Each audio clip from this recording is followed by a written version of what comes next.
नई पड़ोसी। गर्मियों की शुरुआत हो चुकी थी और सूरज अपनी पूरी ताकत से तप रहा था। मोहल्ले में एक नई हलचल देखी जा सकती थी।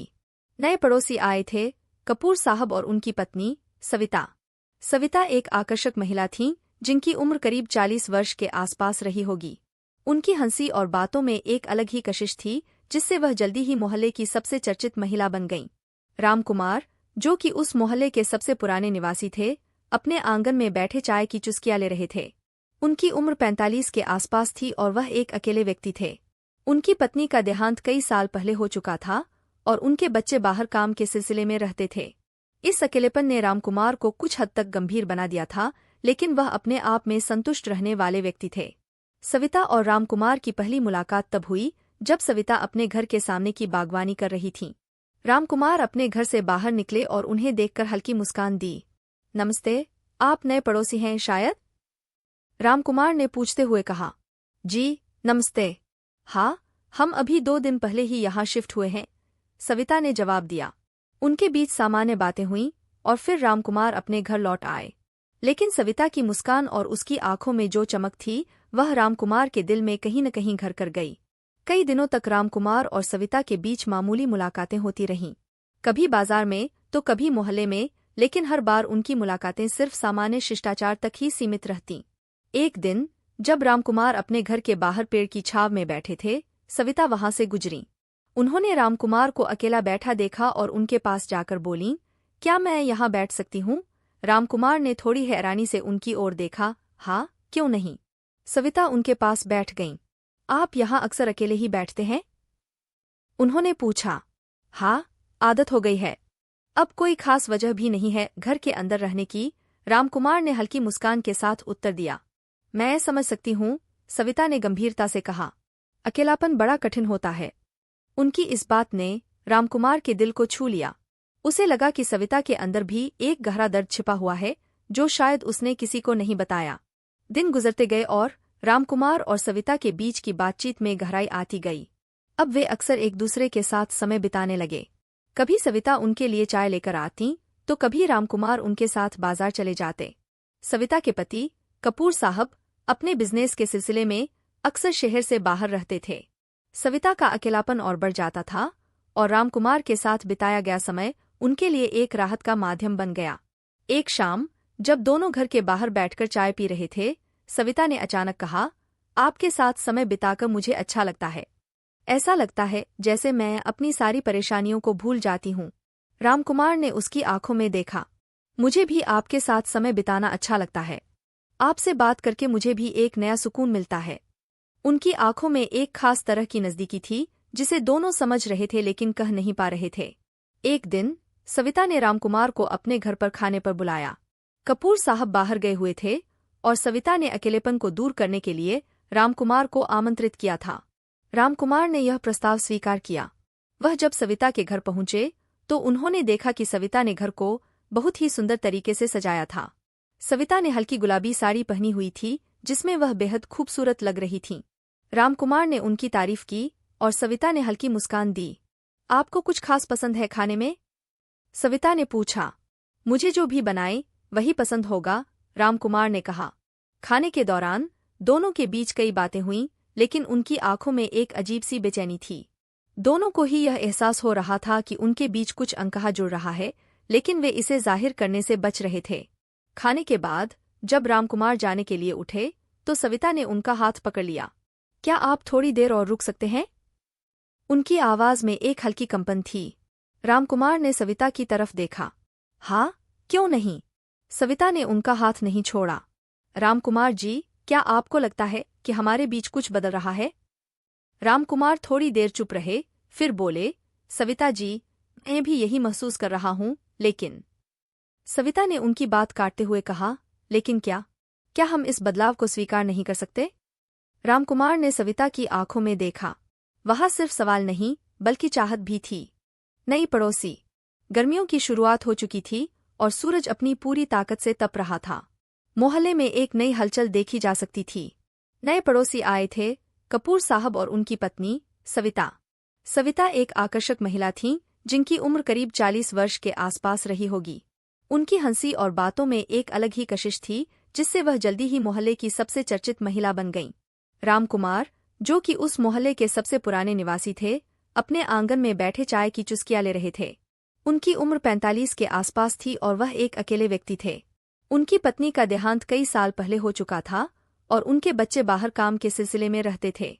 इस अकेलेपन ने रामकुमार को कुछ हद तक गंभीर बना दिया था, लेकिन वह अपने आप में संतुष्ट रहने वाले व्यक्ति थे। सविता और रामकुमार की पहली मुलाकात तब हुई जब सविता अपने घर के सामने की बागवानी कर रही थी। रामकुमार अपने घर से बाहर निकले और उन्हें देखकर हल्की मुस्कान दी। नमस्ते, आप नए पड़ोसी हैं शायद? रामकुमार ने पूछते हुए कहा। जी, नमस्ते। हाँ, हम अभी 2 दिन पहले ही यहाँ शिफ्ट हुए हैं, सविता ने जवाब दिया। उनके बीच सामान्य बातें हुईं और फिर रामकुमार अपने घर लौट आए। लेकिन सविता की मुस्कान और उसकी आंखों में जो चमक थी, वह रामकुमार के दिल में कहीं न कहीं घर कर गई। कई दिनों तक रामकुमार और सविता के बीच मामूली मुलाकातें होती रहीं, कभी बाजार में तो कभी मोहल्ले में, लेकिन हर बार उनकी मुलाकातें सिर्फ सामान्य शिष्टाचार तक ही सीमित रहतीं। एक दिन, जब रामकुमार अपने घर के बाहर पेड़ की छाव में बैठे थे, सविता वहां से गुजरीं। उन्होंने रामकुमार को अकेला बैठा देखा और उनके पास जाकर बोलीं, क्या मैं यहाँ बैठ सकती हूँ? रामकुमार ने थोड़ी हैरानी से उनकी ओर देखा। हाँ, क्यों नहीं? सविता उनके पास बैठ गईं। आप यहाँ अक्सर अकेले ही बैठते हैं? उन्होंने पूछा। हाँ, आदत हो गई है। अब कोई खास वजह भी नहीं है घर के अंदर रहने की, रामकुमार ने हल्की मुस्कान के साथ उत्तर दिया। मैं समझ सकती हूँ, सविता ने गंभीरता से कहा। अकेलापन बड़ा कठिन होता है। उनकी इस बात ने रामकुमार के दिल को छू लिया। उसे लगा कि सविता के अंदर भी एक गहरा दर्द छिपा हुआ है, जो शायद उसने किसी को नहीं बताया। दिन गुजरते गए और रामकुमार और सविता के बीच की बातचीत में गहराई आती गई। अब वे अक्सर एक दूसरे के साथ समय बिताने लगे। कभी सविता उनके लिए चाय लेकर आती, तो कभी रामकुमार उनके साथ बाजार चले जाते। सविता के पति, कपूर साहब, अपने बिजनेस के सिलसिले में अक्सर शहर से बाहर रहते थे। सविता का अकेलापन और बढ़ जाता था और रामकुमार के साथ बिताया गया समय उनके लिए एक राहत का माध्यम बन गया। एक शाम, जब दोनों घर के बाहर बैठकर चाय पी रहे थे, सविता ने अचानक कहा, आपके साथ समय बिताकर मुझे अच्छा लगता है। ऐसा लगता है जैसे मैं अपनी सारी परेशानियों को भूल जाती हूँ। रामकुमार ने उसकी आंखों में देखा। मुझे भी आपके साथ समय बिताना अच्छा लगता है। आपसे बात करके मुझे भी एक नया सुकून मिलता है। उनकी आंखों में एक खास तरह की नज़दीकी थी, जिसे दोनों समझ रहे थे लेकिन कह नहीं पा रहे थे। एक दिन, सविता ने रामकुमार को अपने घर पर खाने पर बुलाया। कपूर साहब बाहर गए हुए थे और सविता ने अकेलेपन को दूर करने के लिए रामकुमार को आमंत्रित किया था। रामकुमार ने यह प्रस्ताव स्वीकार किया। वह जब सविता के घर पहुंचे, तो उन्होंने देखा कि सविता ने घर को बहुत ही सुंदर तरीके से सजाया था। सविता ने हल्की गुलाबी साड़ी पहनी हुई थी, जिसमें वह बेहद खूबसूरत लग रही थीं। रामकुमार ने उनकी तारीफ की और सविता ने हल्की मुस्कान दी। आपको कुछ खास पसंद है खाने में? सविता ने पूछा। मुझे जो भी बनाए वही पसंद होगा, रामकुमार ने कहा। खाने के दौरान दोनों के बीच कई बातें हुईं, लेकिन उनकी आंखों में एक अजीब सी बेचैनी थी। दोनों को ही यह एहसास हो रहा था कि उनके बीच कुछ अनकहा जुड़ रहा है, लेकिन वे इसे जाहिर करने से बच रहे थे। खाने के बाद जब रामकुमार जाने के लिए उठे, तो सविता ने उनका हाथ पकड़ लिया। क्या आप थोड़ी देर और रुक सकते हैं? उनकी आवाज में एक हल्की कंपन थी। रामकुमार ने सविता की तरफ देखा। हाँ, क्यों नहीं? सविता ने उनका हाथ नहीं छोड़ा। रामकुमार जी, क्या आपको लगता है कि हमारे बीच कुछ बदल रहा है?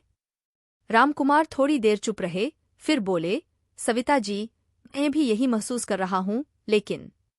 सविता ने उनकी बात काटते हुए कहा, लेकिन क्या? क्या हम इस बदलाव को स्वीकार नहीं कर सकते? रामकुमार ने सविता की आंखों में देखा। वहाँ सिर्फ सवाल नहीं, बल्कि चाहत भी थी। रामकुमार का दिल तेजी से धड़कने लगा। उसने कभी सोचा नहीं था कि वह इस उम्र में फिर से किसी के लिए इस तरह महसूस कर सकता है। सविता जी, यह सही नहीं है, रामकुमार ने धीमी आवाज में कहा। क्यों? क्या हम अपनी भावनाओं को नकार सकते हैं? सविता ने उनकी ओर एक कदम बढ़ाते हुए कहा। रामकुमार ने थोड़ा पीछे हटने की कोशिश की, लेकिन सविता ने उन्हें रोक लिया। क्या हम अपनी चाहतों को इतनी आसानी से दबा सकते हैं? रामकुमार ने उनकी आंखों में देखा। नहीं, शायद नहीं। सविता ने धीरे से उनका हाथ पकड़ लिया। तो फिर हमें इन भावनाओं को स्वीकार करना होगा। उनके बीच एक लंबी खामोशी रही, जिसमें सिर्फ दिलों की धड़कनें सुनाई दे रही थीं। फिर रामकुमार ने धीरे धीरे सविता को अपने करीब खींच लिया। यह उनके लिए एक नया एहसास था, एक ऐसा एहसास जो उन्होंने कभी सोचा नहीं था कि इस उम्र में फिर से महसूस कर सकते हैं।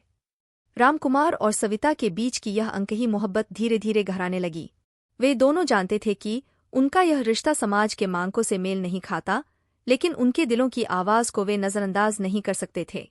अब वे अक्सर एक दूसरे से मिलते, बातें करते और कभी-कभी उन अनकही भावनाओं को साझा भी करते।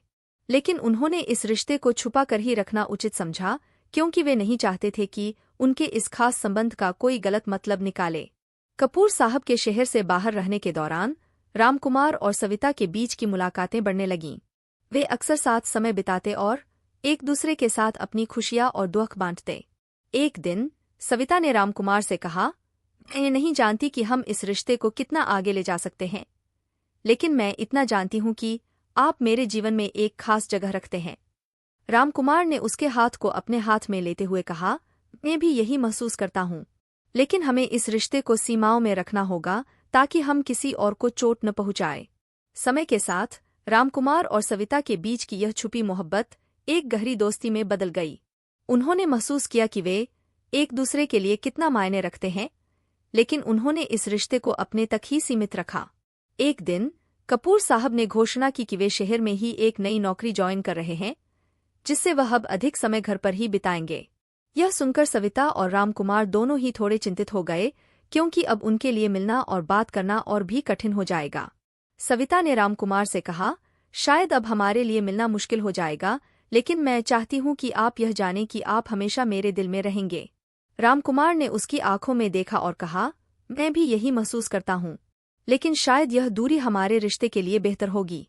रामकुमार और सविता ने धीरे धीरे एक दूसरे से दूरी बना ली। उनके बीच की वह खास मोहब्बत अब सिर्फ दिलों में ही रह गई थी। वे दोनों जानते थे कि उन्होंने अपने जीवन में एक खास रिश्ता बनाया था, लेकिन उन्होंने इसे समय और समाज के अनुसार संभालने का फैसला किया। रामकुमार ने फिर से अपने अकेलेपन में खुद को ढाल लिया, लेकिन इस बार उसके दिल में सविता की यादें हमेशा बनी रहीं। सविता ने भी अपने पति के साथ अपने जीवन को नए सिरे से जीने की कोशिश की, लेकिन रामकुमार की वह छवि उसके दिल में हमेशा जिंदा रही। उनके बीच की यह अनकही मोहब्बत कभी खत्म नहीं हुई, लेकिन यह समाज के दायरों में बंद कर रह गई। दोनों ने अपने दिलों में एक दूसरे के लिए खास जगह बनाई और उस जगह को एक खास रिश्ता का नाम दिया, जिसे सिर्फ वे ही समझ सकते थे। दोस्तों, कहानी अच्छी लगी तो लाइक और सब्सक्राइब करना न भूलिएगा। धन्यवाद।